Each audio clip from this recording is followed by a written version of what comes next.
महाराष्ट्र में सियासत तेज है। राज्य में एनडीए गठबंधन में टकराव तेज होता हुआ नजर आ रहा है। एक तरफ एनसीपी प्रमुख अजित पवार की बीजेपी से नाराजगी के चर्चे हैं, तो दूसरी तरफ बीजेपी पर ही अजित गुट से दूरी साधने का दबाव है। ऐसे में विधानसभा चुनाव से पहले महाराष्ट्र की सियासत में बड़े बदलाव के संकेत मिलते हुए नजर आ रहे हैं। तो क्या बीजेपी का अजित पवार से टूट जाएगा नाता? क्या है पूरा मामला, देखिए ये रिपोर्ट। महाराष्ट्र में एनडीए के टूटने की खबरें लगातार सामने आ रही हैं। अजित गुट की एनसीपी और बीजेपी के बीच तनाव बढ़ता हुआ नजर आ रहा है।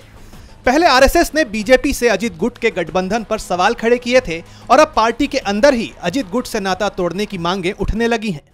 दरअसल बीजेपी नेता सुदर्शन चौधरी का एक वीडियो सोशल मीडिया पर तेजी से वायरल हो रहा है, जिसमें वो पार्टी की एक बैठक में ये मांग करते हुए दिखाई दे रहे हैं कि महाराष्ट्र के डिप्टी सीएम अजित पवार और उनकी पार्टी एनसीपी को महायुति गठबंधन से बाहर कर दिया जाए। उनके बयान ने राज्य में सियासी पारा हाई कर दिया है। चौधरी के इस बयान को लेकर एनसीपी के कार्यकर्ताओं ने कड़ी नाराजगी जताई है।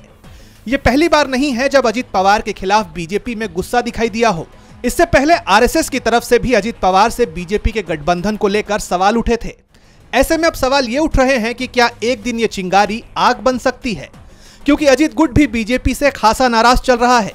अजित गुट के नेता अमोल मितकारी ने तो चेतावनी भी दे दी है कि गठबंधन में शामिल तीनों दलों को अकेले चुनाव लड़ना पड़ सकता है और अगर अजित गुट ने बीजेपी से किनारा कर लिया तो शिंदे गुट भी अपने हाथ खींच सकता है, क्योंकि विधानसभा चुनाव से पहले ही तीनों दलों में सीएम पद की दावेदारी पर घमासान छिड़ा हुआ नजर आ रहा है। ऐसे में एनडीए की मजबूती एक बार फिर सवालों से घिर गई है। डीबी लाइव की रिपोर्ट।